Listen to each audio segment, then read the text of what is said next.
Hello and welcome back to The Fruit of Grisaia, Michiru's route.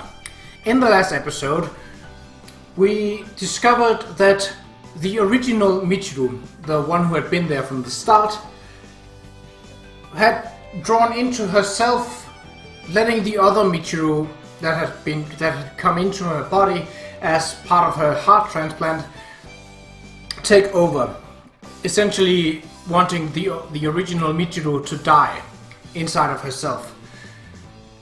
Through a rather experimental hypnotic procedure, Yuuji managed to get in contact with the original Michiru, asking her a simple question: what did she really want? When she answered that she wanted to die, Yuuji said that he would kill her. Quickly thereafter, Michiru found herself unconscious and paralyzed inside a box in something that felt like a hospital. She could hear the voices of her classmates and fellow dormitory students of Michiru Academy, all in distraught, as she apparently had died. Later, she found that the coffin that she was lying in was being buried in actual ground. But a phone call from Yuuji told her that if she wanted to get out, she could just press 1 on the phone, which would call him and tell him to dig her up again. But as she used the phone's battery to read the letters she got in terms of condolence, Michiru was distraught and about ready to break. But then she remembered she had a conversation with her other self. A conversation that led to her wanting to live. A conversation that led to her trying to break out of the coffin. She managed to do that and were reunited with Yuuji, who had been waiting by the grave that he had dug for an entire 11 hours. We now return, and obviously the only one aware of the Michiru didn't die was Sachi, who met Yuuji and Michiru outside the gate of Michiru Academy. Let's continue.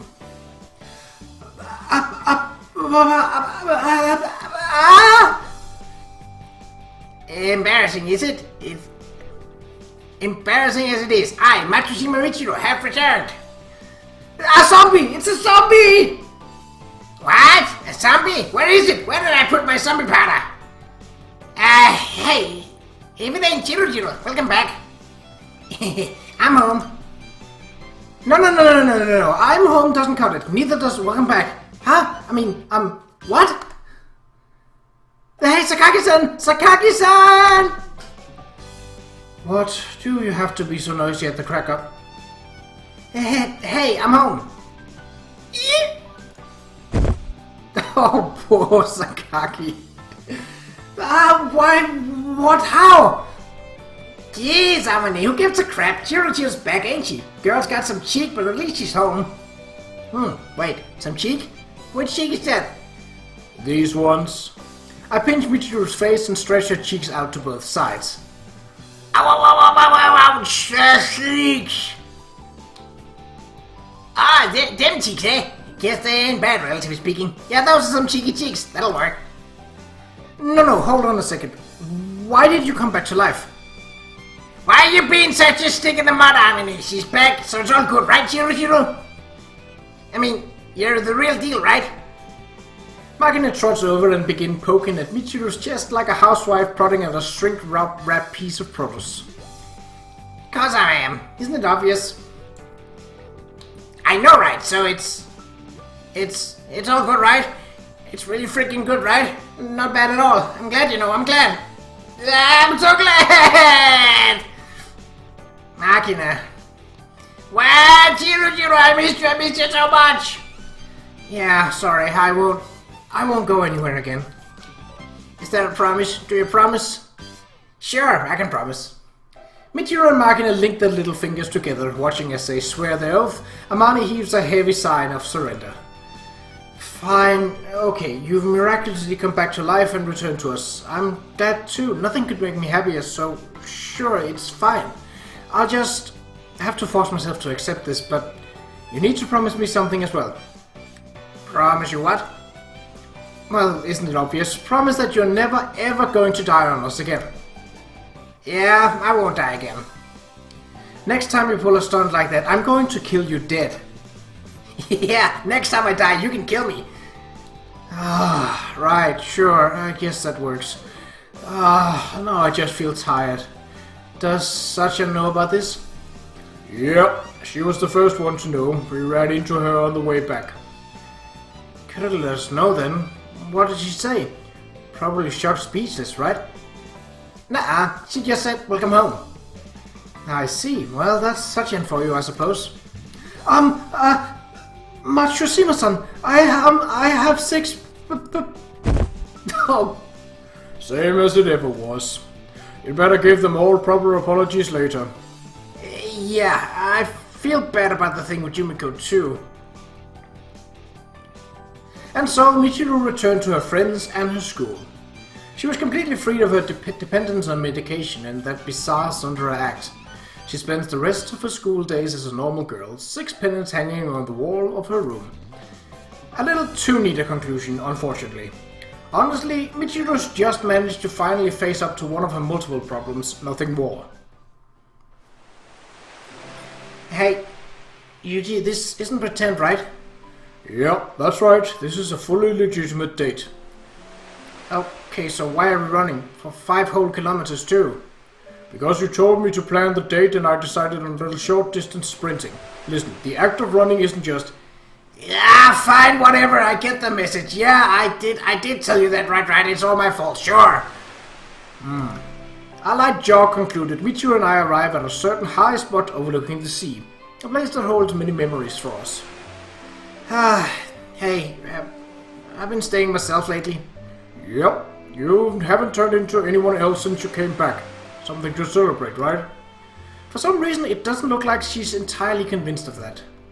Well, I guess, but is that girl really okay with this? What do you mean? I mean, that girl still exists inside me. It's not like she vanished or anything. She's still living right here. But now she says she's not going to come out ever again. Is it really okay to leave things like that? I reach out and wipe the sweat from Michiru's cheeks with a hand towel. We went over this before I buried you. I told the girl straight out that if you regained the courage to live, she probably wouldn't have the chance to come out again. And she told me that was alright with her. She understands that body belongs to you. That is nothing to feel guilty about. Maybe it was all just me hallucinating, but I talked with her inside that box. And back then, she told me she had regrets. It's really been bugging me ever since. Hey, Yuuji, could you try asking her about it face to face? Michiru, my friend, you've only just managed to regain control of yourself. Why go out of your way to... I know, but I don't like the idea of becoming happy at her expense. I hated that girl at first, but she was actually looking out for me all along. And, I mean, this heart is hers, right? It's thanks to hers that I can be with you now. A bit of sweat dangling from the tip of her nose, Michiru stares up at me with a serious expression on her face. It takes an effort to keep a wry smile off my face. Even without the pseudo-Sundara act, the girl's still a real handful.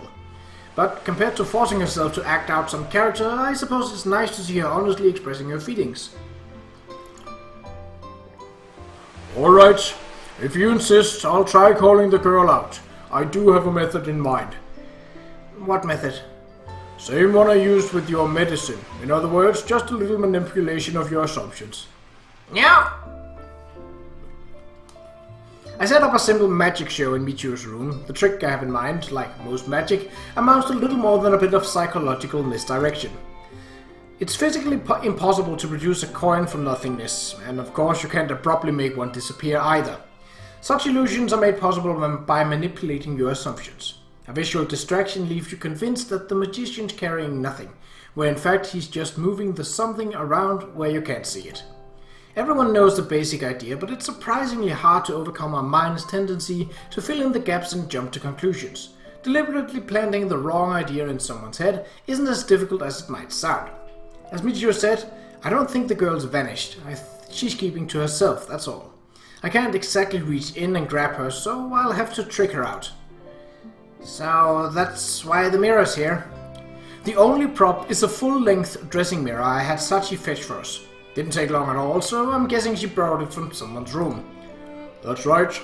This is all we need to pull this off. Alright then, Michiru. Start looking at yourself in the mirror. Keep staring into your own pupils. And don't even think about blinking. Understood? Yeah. Ooh. Now stay like this for a few hours. Keep it up and she'll come out eventually. I'm sure of it. Hours? How many is a few? Is it really that hard? You're the one who wanted to make this happen. Can't even put in a little effort? Well, no skin off my nose if you want to quit. No way, I'm gonna do this. Just watch. Stare.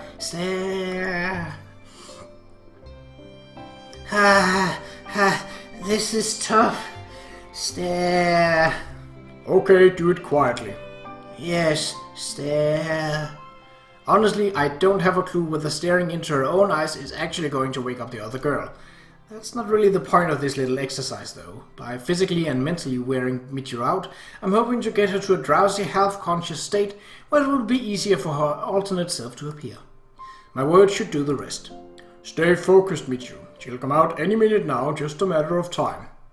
I'm not really convinced of that, but I keep up a constant chorus of firm declarations to the contrary. In other words, I'm forcing the idea that she's definitely going to wake up into Michiru's mind. Hopefully my confident attitude will eventually lead her to the surface. Stare. All of a sudden, something changes in Michiru's face. It truly is a subtle transformation, but the cast of her eyes seems slightly different. There you are. Finally woke up, eh? We're close enough that just talking like it's a done deal should finish things up. Michiru's unlocked the door and now I pushed it open. The girl steps blinking into the light. Just forget about me. It's alright, don't worry about it.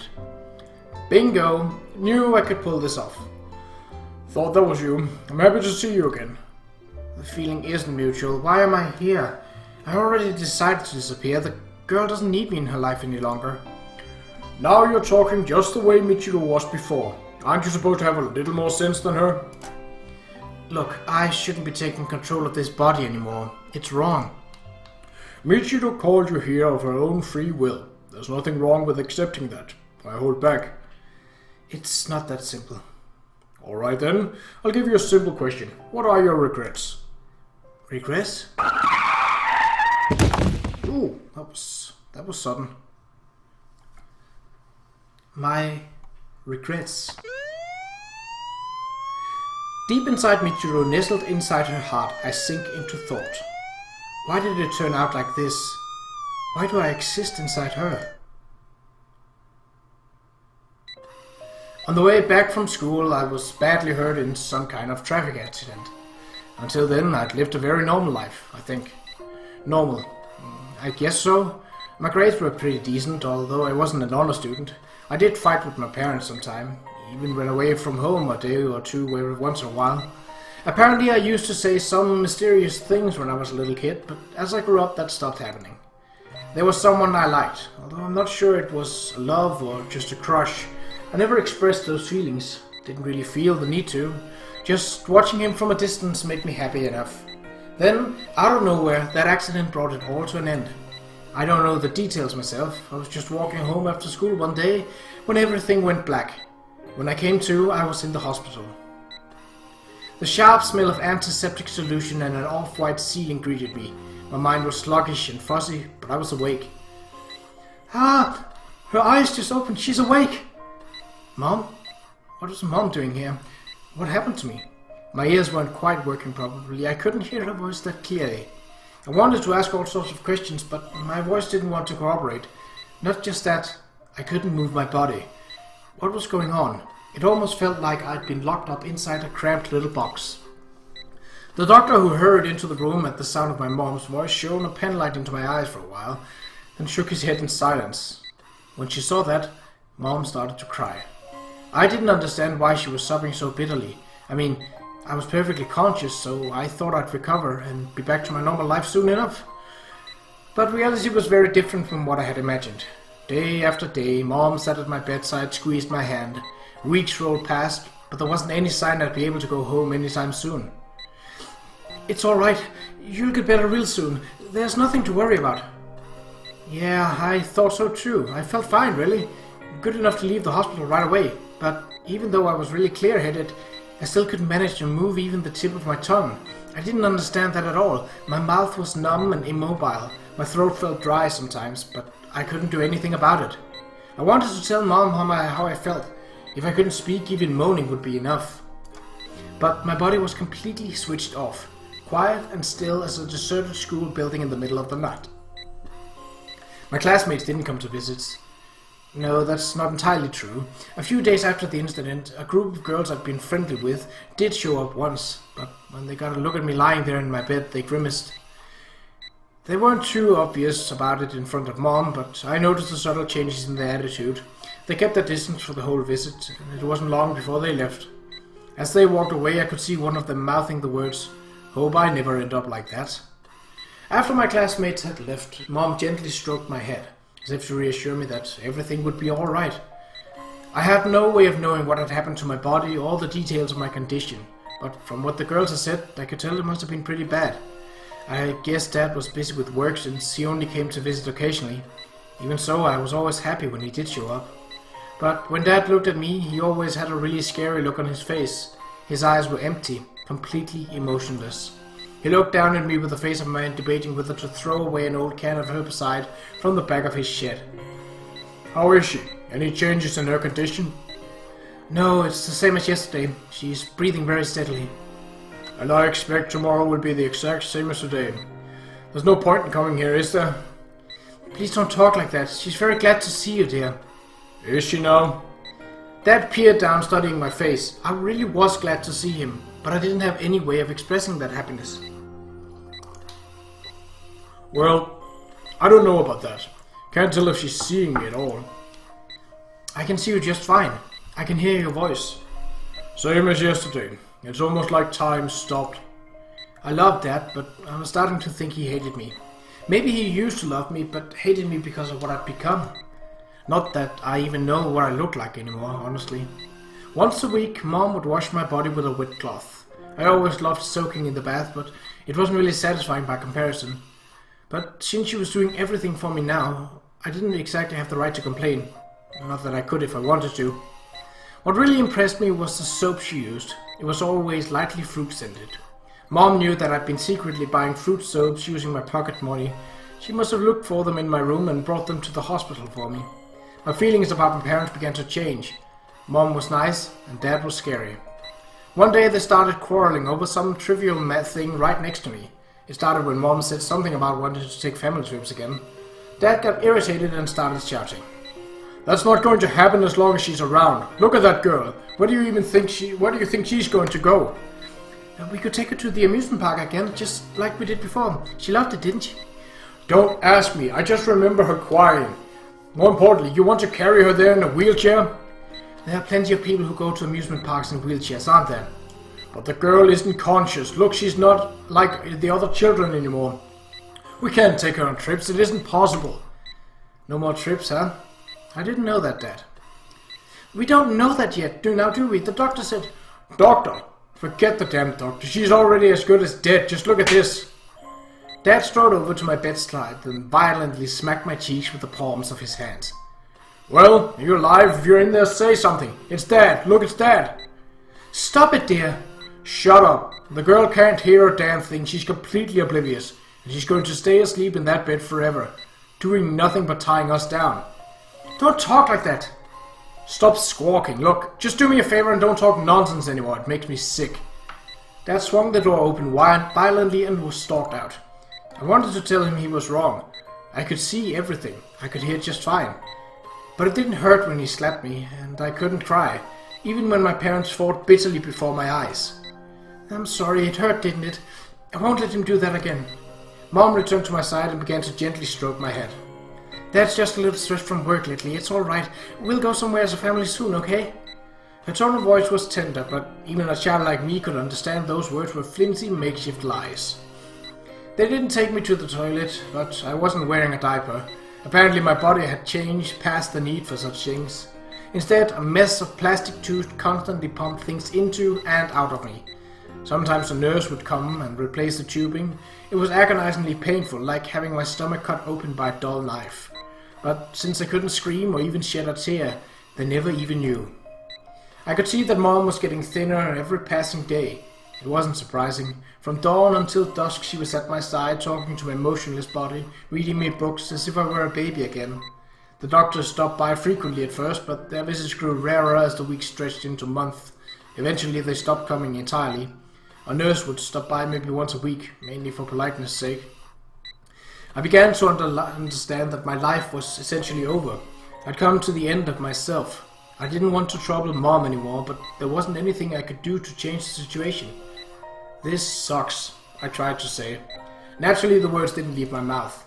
I'm miserable, I tried to cry. But the tears wouldn't come either. One night after Mom had gone home, Dad showed up by himself. He stood next to my bed with a steely look on his face. I wanted to ask him what was wrong, but by now I'd stopped even trying to speak. He reached out and put a hand on one of the machines that pumped oxygen or whatever into my body. It could be shut off easily enough if you pressed a few buttons. It probably wouldn't take long for me to die. Dad looked down at me again, his harsh expression faltering. I could see unfathomably deep anguish in his eyes. I'm sorry, I can't take this anymore. Will you forgive me? I didn't have to think twice. Dad, you can turn that machine off. I'm sorry I ended up like this. I'm sorry for becoming such a burden to you. Was it my fault? I don't really think so, but the how and why no longer really matter, do they? I'm a millstone around your neck. That's just a fact. So please, go ahead and kill me, Dad. There's nothing to forgive you for. This is what I want. Just kill me. God damn it. But Dad just gave the machines a few light smacks, then turned his heel and left the room. Why didn't you kill me? I don't want to keep making everyone suffer like this. Please come back. Please kill me. When Mom came in the next day, her eyes were red. She stroked my hair for a long time in silence. Please, Mom, you can stop the machine. Just kill me. There's no point in keeping me alive, is there? Hurry up and end this. You'll be our daughter forever. Mom leaned in to kiss my cheek, but lost her balance and fell to the floor. After nursing me day in and day out for months, the accumulated fatigue must have finally overwhelmed her. I heard the loud thump of her body striking something hard. It looked as though she'd fallen in an awkward way, but the area under the bed was below my field of vision. I was frantic with worry. Had she struck her head? I wanted to scream for help, but that was just impossible. It was beyond frustrating. It was torture. Pleasant, warm sunlight streamed in through the open window, and a gentle breeze stirred in the curtains. I could hear the voices of laughing children outside. It was a very peaceful day that sort of slipped by before you knew it. And as the minutes ticked tranquilly past, Mom lay on the floor of my hospital room. I couldn't see what had happened to her, but she wasn't moving. This can't be happening. Somebody come. Please hurry. Please, please. Picturing myself thrashing around in the bed, I tried desperately to squeeze out a sound, any sound out of my mouth. But it was useless. I sat there still as a stone. More than an hour later, Dad finally arrived. What happened? Are you alright? He faced a mask of shock. Dad scrambled to my bedside and picked Mom up in his arms. Her face was wet with bright red blood. Did you fall? Just look at this cut on your head. God damn it, hold on. I'll get you looked at right away. Dad carried Mom out of the room, but before he left, he turned over his shoulder and shot me an angry look, as if blaming me for what had happened. But you're wrong, Dad. This is your fault. I mean, none of this would have happened if you'd just killed me, now would it? Following the accident, Dad took over the role of my caretaker. He spent the days working on his laptop, never making eye contact with me. But after less than a week of this, a doctor came into my hospital room and began discussing something with Dad. These people happen to be searching for a heart donor. I see. Are you sure about this? Dad was clearly distressed, but after brooding for several minutes, he nodded silently. Accepting a pen from the doctor, he slowly signed a number of documents. That night, Dad came right up to my side and watched my face for a long time. I'm sorry, I haven't told Mom about this. No clue how I'm going to explain it to her either, but what else can I do? We're both past our limits. At this rate, we're going to fall apart. Dad didn't take my hand or stroke my head. If this was going to be the last time, I wanted him to touch me, even for a moment. I really am sorry if... If you can hear me, please say something. Thank you, Dad. Of course you can't talk. What am I saying? Ridiculous. Dad stayed by my side until morning. I was really happy. But in the end, he never held my hand. The next day, an unfamiliar doctor came to my room. He gave me a number of injections, stripped me naked, and carefully inspected my body. Dad stood silently by and watched. Mom wasn't there. At the end, Dad looked down at me and said something, but I couldn't make out the words. I was loaded onto a stretcher and carried to an operating room. My heart was going to be taken out of my body to save someone else. It'd be a lie to say I had no regrets, but that didn't sound so terrible. A lot more appealing than lying around helplessly and making Mom and Dad miserable, at least. No matter how badly I wanted to move, my body was still. No matter how much I wanted to speak, I couldn't talk to anyone. I didn't want to exist like that. Well then, let's begin this procedure. That day, in that operation room, I think I died once. I see. So then your heart was transplanted into Michiru's body. That's right, but I certainly didn't expect my consciousness to move along with it. Quite a surprise. I spent most of my time in a world of darkness, but when something painful happened to Michiru, light would come flooding down onto me like a spotlight on a stage. And when I pulled that light to me, I realized that I could move her body. When I first noticed I could control her body, to be honest, I thought it was wrong to do so. I mean, it was her body, not mine. Even if it was possible to take over, the ethical choice would be to pretend otherwise, stay sleeping in darkness forever. But after all those months I spent motionless on that hospital bed, I could move my fingers, I could speak, I could turn my gaze where I wanted, and I think that brought me pleasure. I hadn't realized just how wonderful the ability to move your body freely is. Not surprising that you'd feel that way, but the body you were moving wasn't actually yours. Someone upstairs has a nasty sense of humor. Michiru seems to have closed off her heart because of the tragedies of her childhood. I thought I might be able to help her. I started coming out in her place when it was hardest for her, doing all sorts of things in her behalf. I tried very hard to improve her life, but to be honest, I might have been simply reveling in the ability to move. Had I really been thinking about what Michiru needed, that was the last thing I would have done. I was sticking my nose in where it didn't belong. I only brought her more worries and more pain. Not intentionally. And you did everything you could to ease that pain. Michiru's suffering hurt you too. Yes, like I said, I'm not a villain. I really did want nothing more than to help Michiru. Well, she wants to return the favor, so let's talk about these regrets of yours. By which I mean, what do you want to do? Regrets? Well, if I could have any wish granted, I guess I'd want to see Mom and Dad again. Your parents, eh? Yeah, that's the one thing I'd want more than anything else. I mean, it's not like there's anything in particular I want to do after meeting them, but I'd like to see their faces. I see. That's your wish, is it? But that's impossible, of course. I'm not Japanese, after all. My home is a very long way away, and it's not like they'd even recognize me in this body. I reach out and squeeze the girl's hand tightly. I can't return you to your original form, but I can take you to your parents. If that is what you want, I'll help make it happen. After all, that is what Michiru wants as well. But, I didn't live in Japan, remember? What about it? Is that supposed to be a problem? The only issue here I see is your waffling. We don't have to do this if you don't want to, alright? You might regret it later, but it's your choice to make.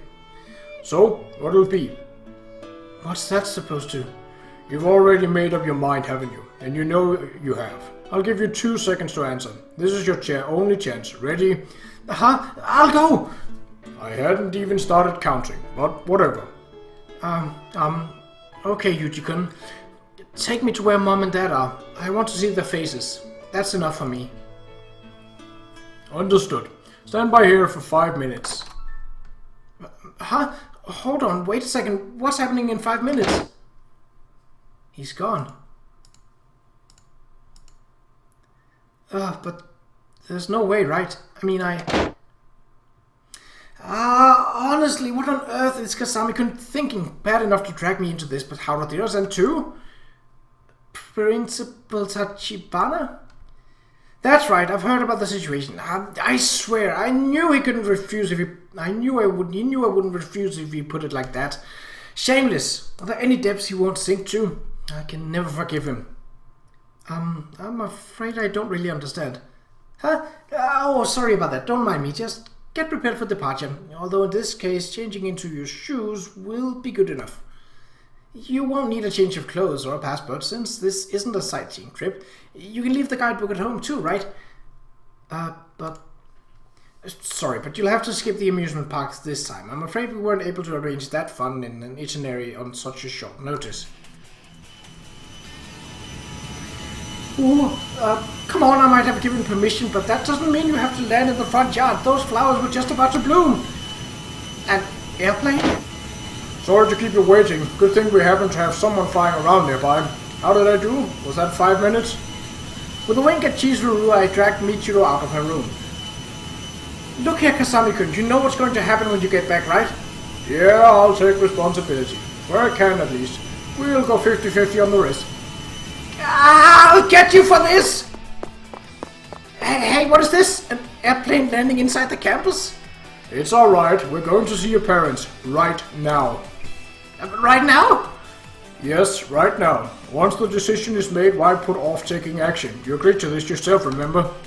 But... Before the girl can continue her sputtering objections, I cover her eyes with my hand. Just trust me, alright? Okay. America's not so far as all that. Thinking back, once we're there, it'll feel like we've only left 3 seconds ago. Allow me to demonstrate. 3, 2, 1.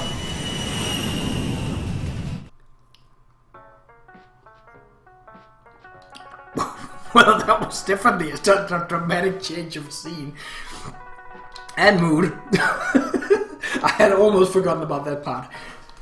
God damn it, I love this game so much. We're here. That we are. How was that? Blink of an eye, right? Yeah, well, maybe a little longer than 3 seconds, but it really did go by quickly. I placed a sales call to your house on the ride over. A woman answered the phone, so they're probably home. Incidentally, they don't seem to have any plans to purchase high-quality carpets at the moment. You pretended to be a carpet salesman. What a bad person. I did have a bit of guilty conscience if she'd asked for a free sample or something, but that wasn't how it happened. No harm done, right? Well, sure, but... I keep up my conversation with Yuuji-kun, but most of it goes in one ear and out of the other. This is the town I grew up in. The streets I return to every day. The very smell of the air brings back a flood of memories, and although it's a little dirtier than I remember it, this is definitely my house. We'll be going back in time for dinner. You came this far, so don't hesitate. Get going. Yeah! I take my sweet time just getting to the porch. After a few hesitant moments, I reach up and put my finger on the doorbell.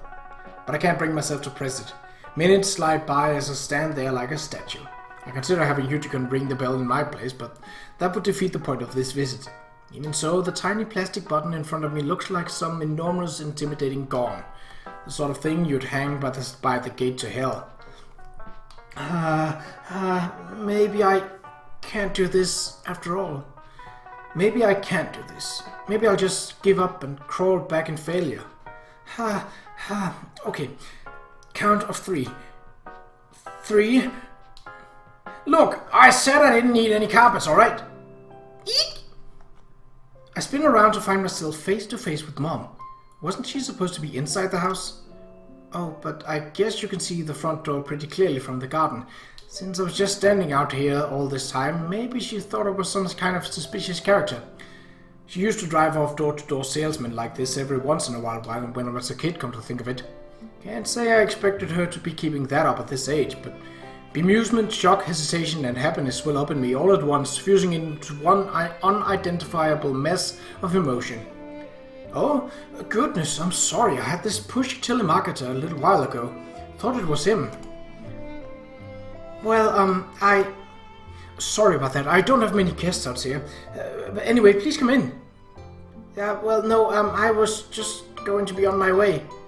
Huh? Didn't you come here for a reason? It's alright. Come here, okay? Okay. Now that I got a better look at you, you really are quite the beauty. Take after your mom, perhaps? Anyway, better get inside before the coyotes come sniffing around. Little thing like you would go down in one gulp, you know. Yes! I'm all by myself out here anyway. No need to feel shy. By yourself? Mom bustles into the kitchen and makes tea for me. It's her special black blend with honey and ginger. When I was a kid, I really loved this stuff. I remember asking for so many refills that she'd get mad. Thank you. Oh, what's the matter? Not to your taste? No, it's delicious. Very much so. Well, glad to hear it. Have as many cups as you want. Mom smiles at me like a child. The tea definitely isn't bad, but the flavoring is a little too sweet for me now. Are the ingredients different? Does this tongue work differently than mine, or did I just grow up? Glancing around the room, I notice how spare and empty it is. A small twinge of something like loneliness strikes me. It's the sort of melancholy you might feel when walking a scrawny old dog on a rainy day. Is your husband not in today? Oh, the old man, well, it was awful sudden with him. I'm afraid he died last year. I've been living on my own since then. When I had the family in here, I was always complaining about how cramped the place was, but it's pretty roomy for one. Don't know what to do with it all. Mom chuckles at her own joke, but I know how much she loved Dad. She has to be forcing herself. Was your husband your only family? Nope, I had a daughter, an adorable sweet little thing. She'd be about your age now if she was still alive. Once we lost her, Dad changed completely, threw himself into his job like a man possessed. It was the stress that got to him. Poor man couldn't keep going without something to constantly distract him from his feelings. Of course, it wasn't much different from me. Picked up a lot of grey hairs in those days. Is that so? You must have been lonely. Mom answers that I was, her voice like a sigh. I've been lonely for sure, but my husband and my girl are still alive in my heart, you know. I'm not alone. We're together right here, and that's where it counts. Thumping her own chest, Mom smiles brightly at me. Not knowing what to say, I just sip my tea.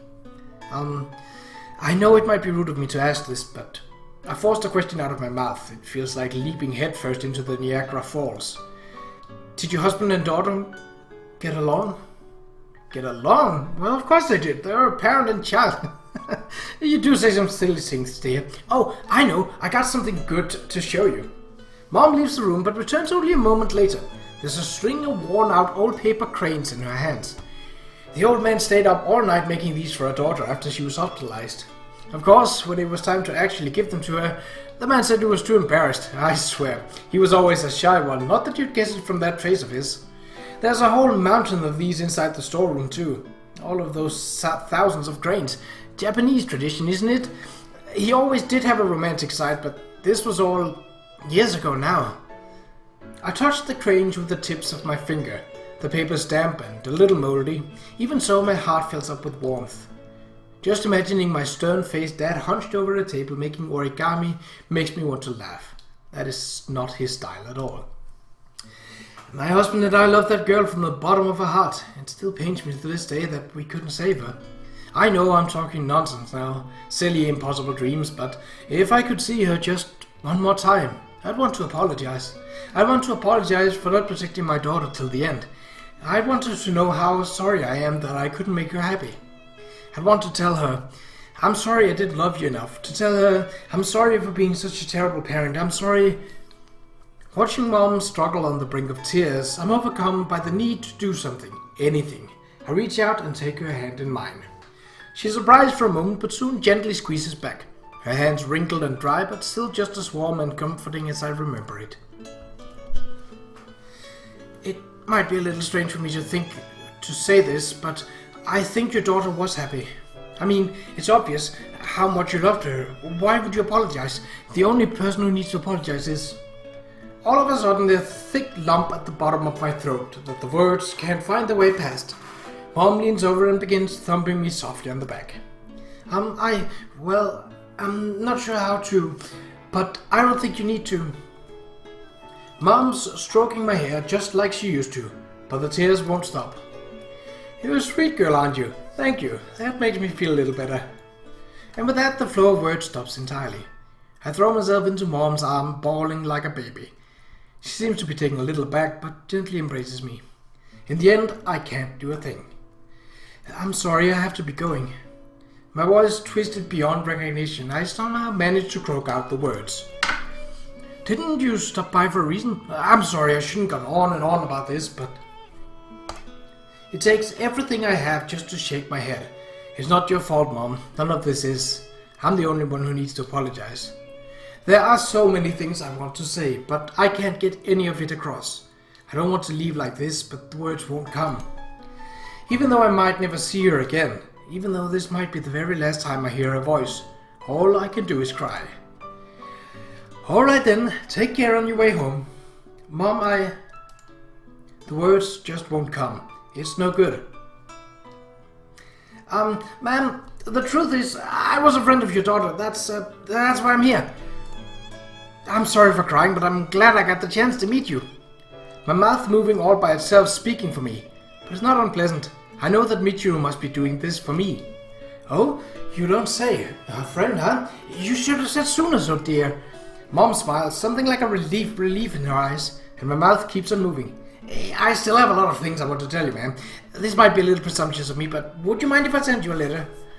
Goodness, of course I wouldn't mind. I got way too much time on my hands, but I don't have a computer in here. Will that be alright? Kids these days don't write letters using pen and paper, do they? That's okay, I'll write you a real letter. Please keep an eye out. I'll definitely send it soon. Thank you, dear. The address is Gardiner. That's fine, I know. That's so. Okay, I'm going to get going. See you later. Yeah, until next time. Be careful on the way home. Mom patted my head one last time. I thought I'd never see her again, but Yuuji brought me to her. I thought our relationship would end with this one visit, but Michiru helped me. I wanted to thank them, but the only things that came out of my mouth were weird strangled little sounds. On the road outside the house, after making sure Mom wasn't watching, I cried my heart out. It's alright, you did good. Michiru reassured me. Yuuji stroked my head many times, just like Mom had. The familiar smells of my hometown and the scent of kind-hearted friends mingled together in a pleasant, comforting breeze that seemed to be blowing from the future.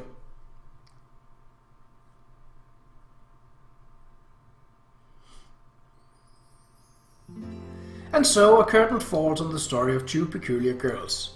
The girl who shut herself up inside a box and waited for rescue is gone. Michiru's come to understand that she's the only one who can save herself. Of course, people can't live alone. We need the help of others. But what really matters is finding our own road, and the strength of will to walk it. Human beings don't have wings on their backs. We have no choice but to make a way forward on the two legs we were given. Life is just a long series of small steps. There are plenty of things still undone, plenty of problems still unresolved, but that's inevitable. Anyway, wouldn't wrapping things up too neatly be a little boring? From now on, Michiru and I will be dealing with the problems that come our way together. The world isn't so complicated. Walk forward and you'll find the future. Turn back and you'll find your memories. Cut off a piece and you got a story. This is just one small part of one such tale. The wind sure feels nice, doesn't it? True enough. I can understand why you love this place so much. Don't use past tense, I still do. I see. However, I would remiss not to mention that a particularly thorny difficulty has arisen in the aftermath of this incident. Am I to blame for this? Is Michiru? Or perhaps the other girl? I wouldn't mind taking the time for a thorough analysis of the matter, but in any case, I'm currently at my wit's end. I don't know, is this place really that great? Hey, Yuuji, why don't we head someplace else? We could get burgers or something. Hold on a second, don't just pop out like that. I'm on a date with Yuuji right now, okay? You understand? Interrupting people is not cool. Now settle down. Boo! Come on, you're terrible at this stuff. Not that Yuuji's any better with the marathon dates. You two are really badly balanced, aren't you? Key! You should have kept that thought to yourself. Hey, Yuuji, this place isn't boring or anything, right? Well, I suppose boring would be one way to describe it, yes. What? Why didn't you say something? We could have gone someplace else. Well, the location doesn't matter. Anywhere's fun when I'm with you. What are you getting all giggly about? If you hadn't noticed, Yuuji's irredeemably glib. He's obviously just buttering you up. What? No way. Is that true, Yuuji? That's not good enough. I mean, why is it a question? I don't get it. No. As you can see, both personalities are now capable of emerging at the same time. A nasty side effect of my improvised hypnotism, perhaps. Then again, apparently Michiru took over the conversation for the girl on our visit to California, so maybe that's what did it. Whatever the case may be, there's no changing the fact that this is a major pain in the ass. Well, you got a lot of nerve lecturing me after throwing away all my treasures like that. I was pretty heartless, you know. You're the one who told me to throw them away, remember? And I didn't really get rid of them. Check about the ceiling in your room. It's all there. Ah, really? Yes, really. I've always had a habit of stashing my valuables up there. Unlike you, I'm not prone to thoughtlessly tossing treasures away. You sure like playing the cool customer, but you couldn't say a thing like in front of your mom now, could you? Well, no, of course not. I was really nervous back then. All right. Thank you for helping. It meant a lot to me. You don't have to get all serious. Well, yeah, sure. Michiru looks up at the sky, her expression slightly bashful. But, you know, how can I put this? Let's go see your mom again sometime. I liked her a lot myself. Could kind of tell she was a nice person from her face. And anyway, I probably wouldn't even be alive if it wasn't for you, so it's the least I can do. I suppose I should just disappear until then, eh? Don't! You can't do that! Let's stay together from now on, okay? I don't know how or why it happened, but there are two minds in this body. It doesn't belong to either of us alone. We're going to share it, and from now on, it's not gonna be you helping me all out all the time. I'm gonna look after you too. Just you wait and see. Michiru jabs out a finger to emphasize the point, but with nowhere particular to aim it at, she just ends up pointing at herself. I mean, come on, we're best friends, right? Hey, true enough. Well, if I left you on your own, you'd probably end up making a mess of things. You're an idiot, after all. Guess I'll have to stick around. What? Did you have to put it that way? So mean. Not to worry, I'll bail you out until you get your act together. I'm quite good at imitating you, after all. What was that? You think you can pull off this supernatural thunder? Of course I can. Piece of cake. Want me to demonstrate? Alright then, Yuuji-kun. The conversation seems to have taken a highly problematic turn. I'd love to pretend I hadn't heard, but that's not a realistic option right now. Instead, I grunt out a reluctant half-groan of response. Yes. One of us is going to sunder it up. Trying to guess who it is, okay? Yeah, understood. Shouldn't be a problem. You sure about that? Can you really tell the difference? Of course. Enough with the dramatic build-up. Just do it already. Okay then, here goes. Ready, set? It's not like I don't love you or anything. Okay, I don't have a damn clue. Michiru stares intently at my face, her eyes filled with confident expectation. God knows what's going to happen to me if I get this wrong. Left with no alternative, I pull out the trump card. I love you too. Huh? After a moment of bewilderment, a great big grin spreads across her face. Nice to hear. No telling how long this trick will keep working. I have to figure out something before she catches on. Good lord, how many times do I have to tell you? He's just pulling the wool over your eyes. What? Hold on a sec, Yuuji. Is she right? You're gonna pay big time if that's true.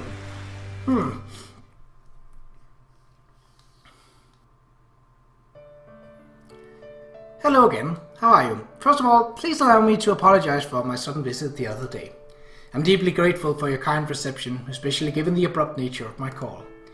I think your daughter loved you very much, and your husband, of course. But in adolescence, it often becomes too embarrassing to say such things face to face. Perhaps you experienced something similar yourself, ma'am.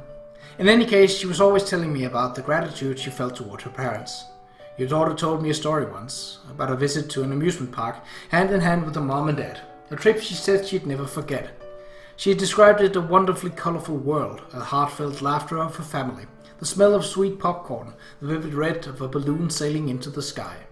She told me about bursting into tears when a big scary mascot character came lumbering up out of nowhere, about sleeping on her father's back when she got tired, about the scolding she got for eating all the souvenir chocolate crunch on the car ride back home, always with an affectionate smile on her face as though every one of those memories was a treasure.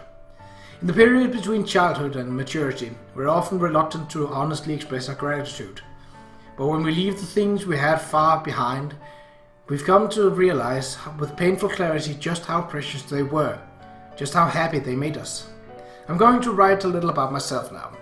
Today I'm blessed with kind friends and a wonderful partner, surrounded by people I care about.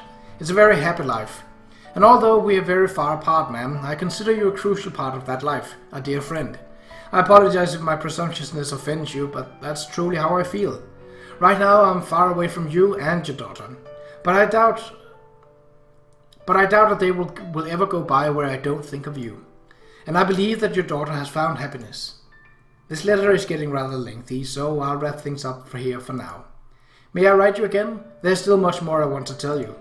If you find yourself with too much time on your hands, please send me a letter in reply. I'm very interested to hear how you are getting along. Well then, until we meet again, from Japan with love. Yeah, that's really nicely written, but isn't this breaking the rules? This is my date with Yuuji, right? You're supposed to be taking the day off. Yes, I know, but I really wanted to finish writing this today. Well, I'll allow it, I suppose. We'll just treat it like a stoppage time or something. Just one question, though. Who is this wonderful partner supposed to be? Don't tell me you're talking about Yuuji. Your partner is my partner, right? Of course not! Yuuji is all mine! Is that so? What's that supposed to mean? Oh, nothing.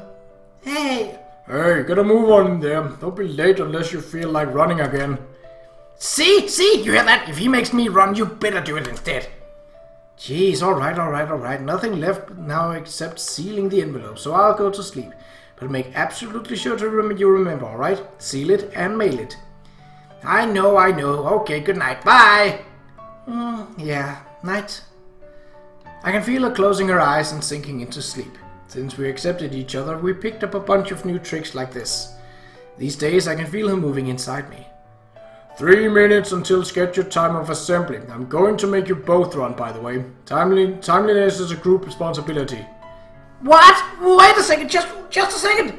I take the envelope and begin to fold her letter, then pause, grab a pen and scratch a few lines at the very bottom of the page. Okay, P.S. For some reason I remembered the way she hid my treasures.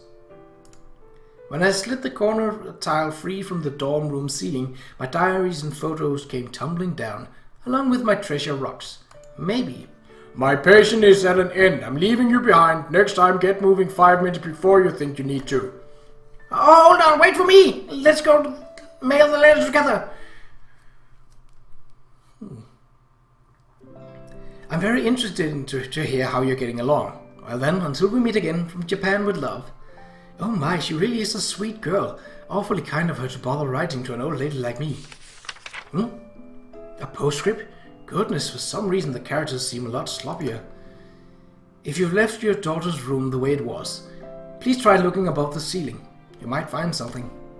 Above the ceiling? Let's see here. Goodness gracious, well, isn't that something? Oh!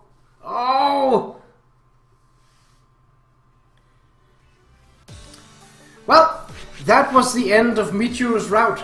So, it was significantly shorter than the others so far. But I really like that. How it actually, rather than just glossing over the fact that, well, there's another girl inside of Michiru, it made the point of telling not only Michiru's story, but also the other girl's story, and I really like that. I remembered first time when I played through this that I was really moved by the coffin thing. That actually scared me a whole lot. It was really unpleasant. Perhaps even more so than Amanda's route, which was in its own right not so pleasant to read. But this whole ordeal with how it was written to feel authentic, to me it felt like it was very real, and it all the emotions that she was feeling but unable to move. At the moment when I discovered that first time, I think I felt something similar, and that's a good thing for a visual novel that doesn't have as much interaction to do. When the story can grip you like it did to me, like that, then it have done something right. It might not have done everything right, but it had definitely done something right. Well, that has been it for Michiru's route. In the next episode, we shall return back to the main story, which then branches into the last branch, Yumiko Sakaki. But until then, take care.